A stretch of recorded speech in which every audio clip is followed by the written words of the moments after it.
آ جاؤ. لڑائی جھگڑے والی بات نہیں ہے, کوئی مار پٹائی کی بات نہیں ہے. تمہارے پاس یونیورسٹیاں سب سے زیادہ ہیں, اچھا جاؤ جیسی کتاب لے کے آ جاؤ. پر کتاب نہیں لا سکتے, فاتو بسور, جاؤ جیسی 10 صورتیں ہی لے آؤ, 10 صورتیں لے آؤ. اور دیکھو اگر 10 صورتیں بھی نہیں لا سکتے تو ہم تمہاری مجبوری کو سمجھتے ہیں. سورہ بقرہ کی آیات مجیدہ ہے, ان کنتم فی ریب مما نزلنا علی عبدنا, اگر تمہیں شک ہے کہ یہ ہم نے جو اپنے بندے پہ اتارا ہے سچی کتاب نہیں ہے, تو فاتو بسورۃ من مثلہ, جاؤ جیسی ایک سورت لے آؤ.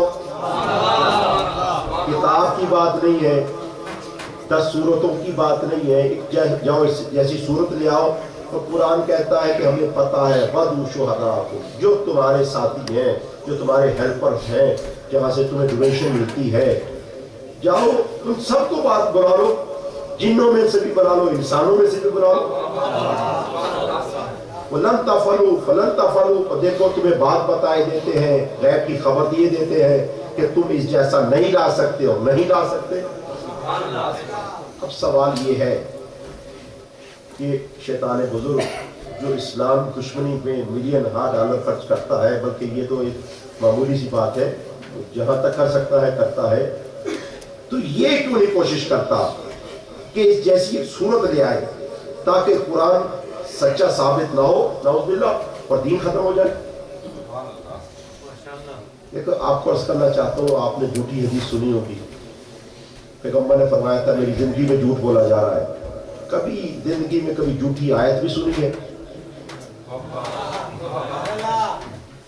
کوئی ایسی آیت سنی ہے جو جھوٹی ہو؟ قرآن مجید کی آیت نہیں. اچھا یہ شیطان لاتا کیوں نہیں؟ یہ نہیں کہ کوشش نہیں کرتے, لا سکتے ہی نہیں. اور یہ نہیں کہ سورہ بقرہ جیسی کوئی صورت لے آؤ, سورہ انا آتینا جیسی صورت, بسم اللہ الرحمن, انا آتینا کل کوثر فصلی لربک وانحر ان شانئک ھو الابتر, اس جیسی صورت نہیں لا پاتے, لیکن پردے پہ اعتراض کرتے ہیں, دوسری چیزوں پہ اعتراض کرتے ہیں. تو کیوں نہیں لا سکتے انا آتینا جیسی صورت؟ کل کوثر, کوثر کسے کہتے ہیں منی میں عرض کرنا چاہتا ہوں, پھر آپ کو دیکھیے گا کیوں نہیں لا سکتے. پہلے کوثر پہ عرض کرنا چاہتا ہوں, کوثر کسے کہتے ہیں؟ کوثر کہتے ہیں کثرت والی چیز کو, لیکن ہر کثرت والی شے کوثر نہیں ہوتی. درختوں کے پتے بہت زیادہ ہیں لیکن کوثر نہیں ہے, بارش کے قطرے بہت زیادہ ہیں لیکن کوثر نہیں ہے, ریت کے ذرے بہت زیادہ ہیں, کوثر نہیں ہے. تو کوثر کسے کہتے ہیں؟ کوثر کہتے ہیں کہ اگر کوئی شے کثرت کے ساتھ بھی ہو, برکت کے ساتھ بھی ہو, اگر کوئی شے کثرت کے ساتھ بھی ہو اور برکتوں کے ساتھ بھی ہو, اسے کہتے ہیں کوثر. اللہ نے میرے نبی سے کہا انا آتینا کل کوثر, ہم نے تمہیں فاطمہ دی ہے, جو بیٹی دی ہے وہ کوثر ہے. ہم نے جو آپ کو بیٹی دی ہے وہ کوثر ہے. اب سوال یہ ہے کہ یہ کوثر کیسے ہے؟ بیٹی ایک ہے, بیٹی ایک ہے. کوثر کی صفت یہ ہے کہ کثرت کے ساتھ بھی ہو, کوثر کی صفت یہ ہے کہ برکتوں کے ساتھ بھی ہو. سیدہ کی برکتوں اور کثرتوں کو دیکھنا چاہو تو جملہ عرض کرنا چاہتا ہوں کہ بیٹی تو ایک تھی رسول کی, لیکن اتنی بیٹی برکتوں والی بھی ہے, اتنی بیٹی کمال والی بھی ہے کہ آج جہاں کہیں بھی اسلام پایا جاتا ہے, اشہد ان لا الہ الا اللہ کی آواز آتی ہے, وہاں پہ سیدہ کی اولاد ساتھ ساتھ میں نظر آتی ہے. دیکھیں اتنی کثرت ہے سادات کی. آپ دیکھیے عظمت دیکھیے گا کہ کہاں سے چلی, جناب سیدہ سے, اور پھر کہاں سے چلی, پھر روز عاشور علی ابن الحسین سے, طلحہ امام سے سادات چلی ہے. سادات کتنی کثرتوں والے ہیں اور کتنی برکتوں والے ہیں کہ جملہ سنیے گا, جہاں کہیں اشہد ان لا الہ الا اللہ کی آواز نظر آتی ہے وہاں سادات نظر آتے ہیں اور اتنے برکتوں والے ہیں کہ جہاں کہیں کار خیر ہوتا ہے، جہاں کہیں انقلاب بپا ہوتا ہے، جہاں کہیں بھی اسلام کی بلندی کے لیے کام ہوتا ہے، وہیں پہ سادات نظر آتے ہیں۔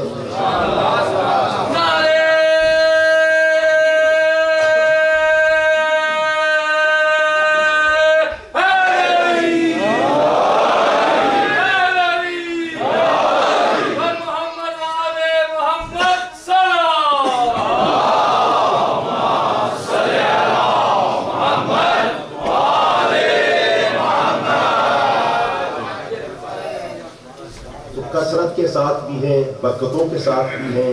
اب ایک چھوٹی سی صورت لے کے آنی ہے شیطان بزرگ نے، تو کیوں نہیں لا پاتا؟ سوال یہ ہے کیوں نہیں لا پاتا جب پیسے بھی موجود ہیں؟ بھائی پیسے سے نہیں صورت آنے والی، یہ ہے کلام خدا بندی۔ یہ بندوں کا کلام ہی نہیں ہے جو بندے لا سکیں۔ خدا نے تو کہا ہے کہ ساری انسانیت بھی بیٹھ جائے۔ اچھا بہت سے احباب جو ہیں ان کی غلط فہمی دور کرنا چاہتا ہوں۔ وہ کہتے ہیں جی سرکار ہمیں تو عربی نہیں آتی۔ بھائی عربی نہیں آتی، جتنے تشریف فرمائے ان کو انگلش تو آتی ہے نا، اردو تو آتی ہے نا۔ جس کو جو زبان آتی ہے، قرآن کا چیلنج یہ ہے، یہ نہیں کہ عربی میں یہ معجزہ ہے، یہ نہیں ہے کہ یہ قرآن عربی میں معجزہ۔ جس کو جو زبان آتی ہے اس زبان سے کوثر جتنی صورت لکھ کے لے آئے۔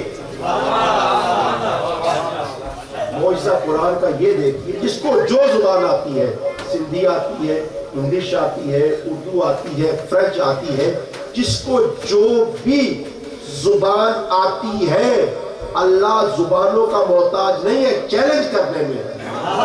اس کا چیلنج وسیع ہے کہ جس کو جو زبان آتی ہے لے آئے۔ اچھا لے کے آ گئے، اب لے کے آ گئے ہیں تو اس کے اندر اسی کوثر جیسی صفات ہونی چاہیے۔ کوثر کے اندر پروردگار دو عالم نے ایک کثرت والی شے بھی دی ہے۔ اقیم الصلاۃ نماز کا بھی تذکرہ ہے، اس میں زکوٰۃ دینے کا بھی تذکرہ ہے، یعنی ایک نظام زندگی بھی ہے، ایک مستقبل کی خبر بھی ہے جو آپ لے کے آئیں۔ اس کے اندر عبادت کا بھی ایک نظام ہونا چاہیے اور اس کے اندر ایک مستقبل کی خبر بھی ہونی چاہیے۔ کیا؟ ان شانہ کا هو الابتر، کہ آپ کا دشمن ابتر ہے، اور کیا کیا صفتیں اس میں ہونی چاہیے۔ یہ تطہیر کی وارث ہے سورہ، وہ بھی پاک و پاکیزہ عبارت ہونی چاہیے، یعنی نظام زندگی بھی ہونا چاہیے۔ اور پھر دیکھیے گا خالد نے فرمایا کہ قرآن مجید جو ہے اس جب آپ پڑھتے ہیں تو یہ جسم کے لیے بھی شفا ہے۔ پروردگار نے فرمایا فیہ شفاء للناس، قرآن مجید جو ہے اس میں شفا ہے انسانوں کے لیے، جسموں کے لیے بھی شفا ہے، روحوں کے لیے بھی شفا ہے۔ جو آپ عبارت لے کے آئے نا، تو آپ کا چیلنج یہ ہونا چاہیے کہ یہ تو ایک ہدایت کے لیے بھی ہے، اور پھر آپ کے جسم کو بیمار پڑے اس کے جسم کو بھی شفا ہو جائے گی۔ میری عبارت میں اتنی طاقت ہے، بیمار پڑے گا جسم کو بھی شفا ہو جائے گی اور اس کی روح بھی شفا پالے گی۔ اور پھر قرآن کہتا ہے نحن نزلنا الذکر وإنا لہ لحافظون، اس قرآن کو ہم نے اتارا ہے اور تا روز قیامت ہم اس کی حفاظت کریں گے۔ جو بھی عبارت ہو اس چیلنج کے ساتھ آئے کہ یہ ہماری ہے اور تا روز قیامت رہے گی، اس کا کوئی مقابلہ نہیں کر سکتا، اس کو ذرا ای میل کیجئے گا پبلک میں، اس جیسے سینکڑوں ہزاروں نے کتنے ہی جواب آ جائیں گے۔ تھوڑے عرصے بعد اس کا نہ نام رہے گا نہ نشان رہے گا، لیکن قرآن پھر بھی باقی رہے گا، قائم رہے گا، تو روز قیامت جائے گا۔ پھر مان لیجئے گا یہ کتاب حق ہے، وہ تحریر باطل ہے۔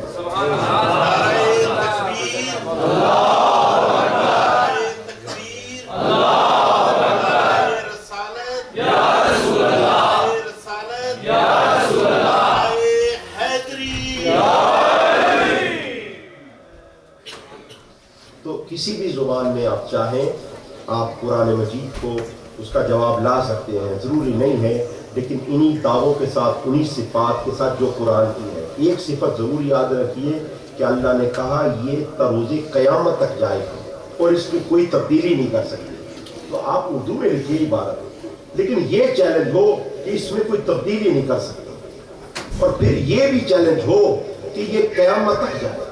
وہ ہو تو ضرور قرآن کا جواب آتا ہے، اور اگر آپ پھر گھٹنے ٹیک دیں تو گھٹنے نہیں ٹیکے گا، سر جھکا کے نماز پڑھیے گا، اور اس بات کو یقین رکھیے گا یہ خدا واحد کا کلام ہے۔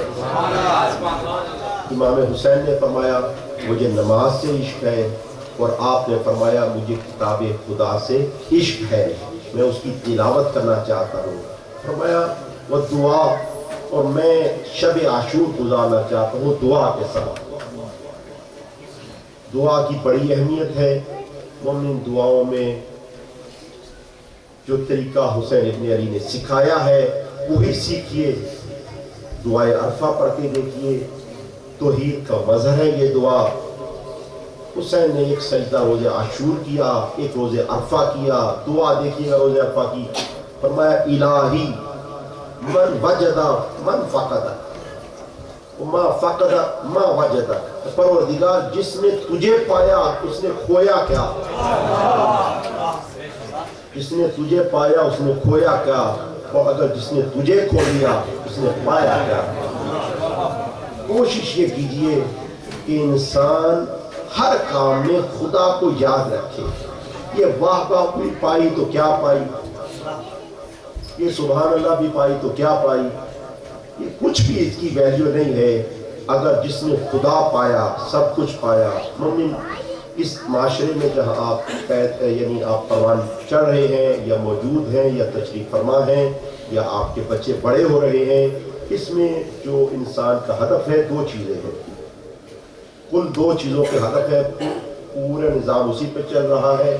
پہلا تو یہ ہے کہ یہاں کے احباب یہ چاہتے ہیں کہ دولت اتنی زیادہ ہو جیسے بل گریٹ کے پاس، بس اسی طرح سے دولت ہو، ایک یہ ہدف ہے، اسی پہ آپ اپنی جاب کو چوز کریں گے، جو کرنا پڑے گا گھٹیا یا اچھا، یہ ہدف ہے کہ دولت سب سے زیادہ ہو۔ پھر شہرت سب سے زیادہ ہو، شہرت جتنی ہو سکتی ہے وہ کتنی ہو، ایک ہیرو جتنی ہو جائے، شہرت ہیرو جتنی، دولت بل گریٹ جتنی۔ تو یہ ہے یہاں کی کل خواہش، اس پہ یہاں کا معاشرہ ہے۔ لیکن قرآن نے کہا ہے من اعرض عن ذکری فإن لہ معیشۃ ضنکا، جو ہمیں چھوڑ دیتا ہے اس کی معیشت کو ہم تنگ کر دیتے ہیں۔ آپ یہ سوچتے ہوگے کہ صاحب نہیں، ان کے پاس تو اللہ کو چھوڑنے کے بعد بھی بڑی دولت ہے، بڑی گاڑیاں ہیں، بڑا پیسہ ہے۔ مت بھولیے گا یہ سونے کے لیے بھی، آرام پانے کے لیے بھی نشہ کرتے ہیں، کیونکہ اللہ نے دل تنگ کر دیا ہے۔ یہ مراد نہیں ہے کہ اگر اللہ کو چھوڑ دو گے تو فرعون کے پاس بادشاہت نہیں رہے گی، یعنی فرعون کے پاس سکون نہیں رہے گا، اطمینان نہیں رہے گا۔ یہ اطمینان آئے گا کہاں سے؟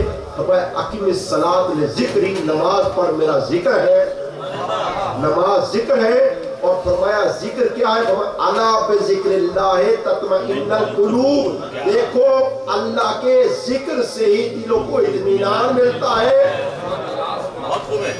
نماز ذکر خدا ہے اور ذکر سے اطمینان ملتا ہے، یعنی مومنوں کے دل نماز سے ہی مطمئن رہتے ہیں۔ اور دعاؤں میں ضرور اپنے آپ کو رکھیے، ہمیشہ باقاع خداوندی سے حالت دعا میں رہیے، اور خداوند متعال اس عبد کو پسند کرتا ہے۔ اذا سألک عبادی انی فانی قریب، جب بندہ میرے متعلق پوچھتا ہے تو میں اس کے بڑا قریب ہوں۔ مجیب الدعوت داعی اذا دعانی، میں اس کی دعا کو قبول کرتا ہوں جب وہ مجھ سے مانگتا ہے۔ فَلْيَسْتَجِيبُوا لِي، استجابت کرنا میرے ذمہ ہے، وَلْيُؤْمِنُوا بِي، لیکن ایمان لانا بھی تو اس کے ذمہ ہے۔ تو ضروری ہے استجابت کی دعا کب ہوگی؟ تو میں اوفو بعہدی اوفی بعہدکم، تم میرے عہد کا وفا کرو، میں اپنے عہد کا وفا کروں گا۔ قرآن نے کہا وعدہ کیا کیا ہے؟ ادعونی استجب لکم، وعدہ کیا ہے کہ دعا مانگو گے دعا میں قبول کروں گا، مانگو گے قبول کروں گا۔ ہم دیکھتے ہیں بہت سی دعائیں قبول نہیں ہوتی، تو کیا وجہ ہے؟ کیا عہد ٹوٹ گیا؟ نہیں، عہد جو باندھا گیا ہے اسی شرط پہ ہے، بعہدی، اگر میرے عہد کا وفا کرو گے میں بھی تمہارے ایسے کیا ہوا تم سے کیا وعدہ پورا کروں گا۔ تو عہد الہی کیا ہے؟ فرمایا حضرت ابراہیم کا جب امتحان لیا گیا تو فرمایا وَإِذِ ابْتَلَىٰ إِبْرَاهِيمَ رَبُّهُ بِكَلِمَاتٍ فَأَتَمَّهُنَّ قَالَ إِنِّي جَاعِلُكَ لِلنَّاسِ إِمَامًا۔ ہم نے ابراہیم کا امتحان لیا، ابراہیم امتحان میں کامیاب ہو گئے تو ہم نے کہا ابراہیم ہم تمہیں انسانیت کا امام بنائے دیتے ہیں۔ قَالَ وَمِن ذُرِّيَّتِي، پروردگار یہ امامت کا عہدہ میری اولاد میں جائے گا۔ قَالَ لَا يَنَالُ عَهْدِي، یہ امامت کا عہدہ میرا عہد ہے۔ کیا فرمایا؟ دعائیں قبول کروں گا کب؟ اگر میرے عہد کی وفا کرو گے، یعنی میرے عہد سے وفادار رہے، میرے عہد سے وفادار رہے تو دعا قبول کروں گا۔ عہد پروردگار کیا ہے؟ فرمایا لا ینال عہدی، یہ امامت میرا عہد ہے۔ یعنی اگر امامت کے فالوور رہے، اگر حسین ابن علی کے عاشق رہے تو دعا کی قبولیت میں کوئی رکاوٹ نہیں آئے گی۔ وَتِلَاوَتِ کِتَابِهِ وَالدُّعَاء، اور میں چاہتا ہوں دعا کروں آج کی رات، والاستغفار، میں چاہتا ہوں استغفار کروں۔ دیکھیے استغفار کیا چیز ہے۔ ابھی میں ایک جگہ گیا تھا آپ کے ہمسائے ملک میں، وہاں پہ یہی سوال کیا گیا قرآن میں، ایک جگہ پر یہی سوال کیا گیا کہ کیا وجہ ہے کہ ہر جگہ توبہ، عید کا دن ہے تو توبہ مانگے کریں۔ جب بھی یعنی جو بھی اچھا کسی لڑکے نے سوال کیا کہ جب بھی کوئی مناسبت ہوتی ہے تو استغفار کریں، استغفار کریں۔ کہا ہم نے کون سے ایسے گناہ کر لیے کہ جو ہے وہ استغفار ہی کرتے رہے ہر وقت میں اور توبہ ہی کرتے رہے۔ اور اسپیشلی آپ اس بات پہ غور فرمائیے گا کہ حسین ابن علی فرما رہے ہیں کہ میں نے رات مانگی ہے استغفار کے لیے۔ اب استغفار کسے کہتے ہیں یا وہ معنی ہم نہیں سمجھ پائے؟ استغفار کسے کہتے ہیں؟ دیکھیں وہ استغفار جو ہے وہ ذہن میں یہ ہوگا کہ استغفار کسے کہتے ہیں؟ آدمی جب گناہ کر لیتا ہے تو پھر اس کی معافی مانگتا ہے، وہ استغفار ہے۔ دیکھیں ہر چیز کا معنی اس کے مانگنے والے کے ساتھ بدل جاتا ہے، اس کے پڑھنے والے کے ساتھ بدل جاتا ہے۔ جب ایک چھوٹا بچہ کوئی چیز کہتا ہے وہ خود بخود درخواست ہو جاتی ہے، جب بڑا کہتا ہے وہ خود بخود حکم ہو جاتا ہے۔ شے ایک ہوتی ہے لیکن وہ کیفیتوں کے بدلنے کے ساتھ بدل جاتی ہے۔ جیسے حضرت موسیٰ کا عصا ایک ہے لیکن جب پروردگار وہ عالم کے پاس گئے تو گفتگو کا وسیلہ بن گیا، جب فرعون کے پاس گئے تو ایک برج بن گیا، جب مناظرے کے لیے گئے تو اژدہا بن گیا۔ تو شے ایک تھی، اسی طرح سے استغفار ایک ہے۔ پیغمبر نے فرمایا میں ہر روز 70 مرتبہ استغفار کرتا ہوں۔ تو استغفار کسے کہتے ہیں؟ تو سنیے گا ممی، مثال دینا چاہتا ہوں۔ آپ تشریف فرما ہیں، بڑے نیک بچے بھی ہیں، اپنے باپ کے لیے اگر یہ گفٹ لے جائیں، کوئی خدمت کریں تو ادب والے بچے، با احترام بچے اس انداز سے خدمت کرتے ہیں کہ بابا یہ لے لیجئے اور میں معذرت چاہتا ہوں آپ کی خدمت نہیں کر سکا۔ مجھے یہ سمجھ نہیں آئی کہ اس وقت آپ سوری کے الفاظ استعمال کر رہے ہیں اپنے باپ یا بزرگ یا کسی عالم دین یا کسی کی بھی خدمت کرتے ہوئے، تو یہ کیا ہے؟ آپ سوری تو اسے کرنی چاہیے، معذرت اسے کرنی چاہیے کہ جو آیا ہی نہیں ہے۔ آپ جو دے رہے ہیں، آپ جو ہیلپ کر رہے ہیں، آپ جو خدمت کر رہے ہیں، یہ کیا ہے؟